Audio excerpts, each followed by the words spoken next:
Hello guys, കുണ്ടനും മണ്ടനും interview പൈസ കൊടുത്തിട്ട് ഇന്റർവ്യൂവിന് ആളെ വിളിച്ചിട്ട് ഇന്നതാ ചോദിക്കേണ്ട ഇന്നതാ കാര്യങ്ങളെന്നും പറഞ്ഞിട്ട് അവര് കൊടുക്കുന്ന പേപ്പറിൽ അവര് എഴുതിച്ച് മേടിച്ച് അവര് പറയിപ്പിക്കുന്ന ആ സംഭവങ്ങളുണ്ടല്ലോ, അതല്ല നിങ്ങൾ കേട്ടിട്ടുള്ളത്. എന്നിട്ട് ഇതിപ്പോ ഞാൻ ഇവിടെ ഇത് പോസ്റ്റാൻ കാരണം ഞാനും കൂടി ഇതിൽ പെട്ടതാ. കാരണം എന്താ വെച്ച് കഴിഞ്ഞാൽ ഇവൻ വന്നിട്ട് ഹെൽപ്പ് ചോദിച്ചത് എനിക്ക് എങ്ങനെയെങ്കിലും കുണ്ടൻ്റെ അടുത്ത് നിന്ന് ഒന്ന് മാറണം, എനിക്ക് എൻ്റെ ഉമ്മാടെ അടുത്ത് പോകണം എന്ന് മണ്ടൻ പറയുന്നത് കൊണ്ടാണ് നമ്മളും ഇരുന്ന് മാറിയത് കേട്ടോ. ഇനി ഇതിൻ്റെ സ്റ്റാർട്ടിങ് 2022 അതിൻ്റെ സ്റ്റാർട്ടിങ് ഇതിൻ്റെ ഒരു വീഡിയോ ഞാനിവിടെ ഫുള്ളായിട്ട് പോസ്റ്റ് ചെയ്യുന്നുണ്ട്. നന്ദിനി റെഡ്ഡി എന്ന് പറയുന്ന നന്ദിനി റെഡ്ഡിയുടെ അടുത്ത് പോയിട്ട് ഇവൻ പറയാണ്, എങ്ങനെയെങ്കിലും എനിക്കിതൊന്ന് വീട്ടിൽ പോകണം, നീ എങ്ങനെയെങ്കിലും ഒന്ന് ഹെൽപ്പ് ചെയ്യണം, ഭയങ്കര പ്രശ്നമാണ് മറ്റേതാണെന്ന് മണ്ടൻ ഇവനെ നന്ദിനി റെഡ്ഡിനെ വിളിച്ച് പറയാം. അപ്പോൾ കുണ്ടൻ ഇവനെ പിടിച്ച് ഇടി തന്നെയാണ്. ഫസ്റ്റ് എന്താ പറയുക, സംസാരമൊന്നുമില്ല. കുണ്ടൻ വരും, ഇടിക്കും, മണ്ടൻ കൊള്ളും. അതാണ് അവസ്ഥ. സത്യത്തിൽ ഈ മണ്ടനാണോ പെണ്ണ് ഇവിടെ? കുണ്ടൻ പെൺവേഷം കെട്ടി നടക്കുന്നതും മണ്ടൻ ഓൾറെഡി പെണ്ണാണെന്ന് എനിക്ക് തോന്നുന്നു കേട്ടോ. നിങ്ങൾ ഈ വീഡിയോസ് ഒന്ന് ഫുള്ളായിട്ടൊന്ന് കണ്ടു നോക്കുക, അപ്പോൾ അറിയാം നിങ്ങൾക്ക് ഈ കാര്യങ്ങൾ. സത്യത്തിൽ ഇത് ശരിക്കും നാട്ടുകാരെ പറ്റിക്കാണോ അതോ നമ്മളെ പറ്റിക്കാണോ എന്ന് പടച്ചോനിക്കറിയും.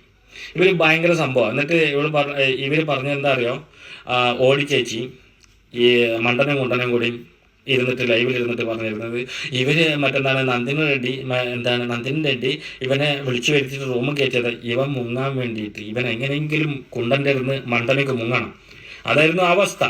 എന്നിട്ട് ഇത് പറഞ്ഞുണ്ടാക്കി ഇപ്പോൾ ഓരോ ലൈവിലിരുന്ന് പറഞ്ഞ് അവളെൻ്റെ ലൈഫിൽ അവളല്ലടാ പോട്ടൻ കുണ്ട, എൻ്റെ മണ്ടന് എൻ്റെ കൂടെയുള്ള മണ്ടണ്ടല്ലോ, അതായത് കുണ്ടൻ പുയ്യാപ്പിള, ആ കുണ്ടൻ പുയ്യാപ്പിളക്ക് എങ്ങനെയെങ്കിലും എൻ്റെ അടുത്ത് മുങ്ങണം, അതിന് വേണ്ടിയിട്ട് ഓരോ വഴി കാണുന്നതാണ്. അങ്ങനെയാണ് ഈ മണ്ടൻ്റെ ഉമ്മാനെ വിളിച്ചിട്ട് നമ്മളോട് സംസാരിക്കുന്നതും കരയുന്നതും പറയുന്നതൊക്കെ. എങ്ങനെയെങ്കിലും ഇതാക്കി ഒന്ന് ഉമ്മ നിങ്ങൾ പറഞ്ഞാൽ കേൾക്കുമെന്ന് പറഞ്ഞിട്ട് ആ ഉമ്മാനെ കൊണ്ടും കൂടി വിളിപ്പിച്ചിട്ടാണ് ആ ഉമ്മാനെയും കൂടി ഇപ്പോൾ നുണച്ചിയാക്കിയത്, ഈ കുണ്ടനും മണ്ടനും കൂടി ചേർത്തിട്ട്. എങ്ങനെയുണ്ട്? അവൻ ആദ്യം രക്ഷപ്പെടണമെന്ന് പറഞ്ഞു.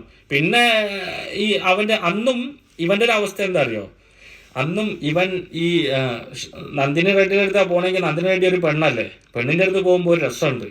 അത് അപ്പം അത് പെണ്ണല്ലേ, ഒരു ആണാണ് ഒരു പെണ്ണിൻ്റെ അടുത്ത് പോകുന്നത്, അത് ആണും പെണ്ണും അതങ്ങനെ പോകാമെന്ന് വിചാരിക്കാം. അപ്പോഴും ഈ മണ്ടന് മൂലത്തിനോട് തന്നെ പ്രണയം, അതായത് കുണ്ടൻ്റെ മൂലത്തിനോട് തന്നെ പ്രണയം. അതുകൊണ്ടാണ് പറഞ്ഞു ഓനെ ഞാൻ ഇഷ്ടപ്പെട്ടു, ഓൻ്റെ കൂടെ ഞാൻ കൂടി, ഓൻ്റെ ഇത് നല്ല ഇഷ്ടപ്പെട്ട് വരികയായിരുന്നു. അവൻ ഇതുവരും ജീവിതത്തിൽ ആരും സ്നേഹിച്ചിട്ടില്ല. അപ്പോൾ വാപ്പിമ്മയൊക്കെ വെറുതെ ആയിരുന്നു. എന്താ അവൻ്റെ അവസ്ഥ? അപ്പോൾ ആ ഉമ്മ കരഞ്ഞ് പറയുന്നതൊന്നും ഇവനിക്കത് തലയിൽ കയറുന്നില്ല. എപ്പോഴും ആ മൂലത്തിനോട് അവന് പ്രണയം. എന്താ അവസ്ഥ അല്ലേ? അപ്പോൾ നിങ്ങളിതൊന്ന് കണ്ടു നോക്കട്ടെ, ഇതൊന്ന് കേട്ടു നോക്ക്, ഇതെന്താ അവസ്ഥ എന്നുള്ളതൊന്ന് കേട്ടു നോക്ക്.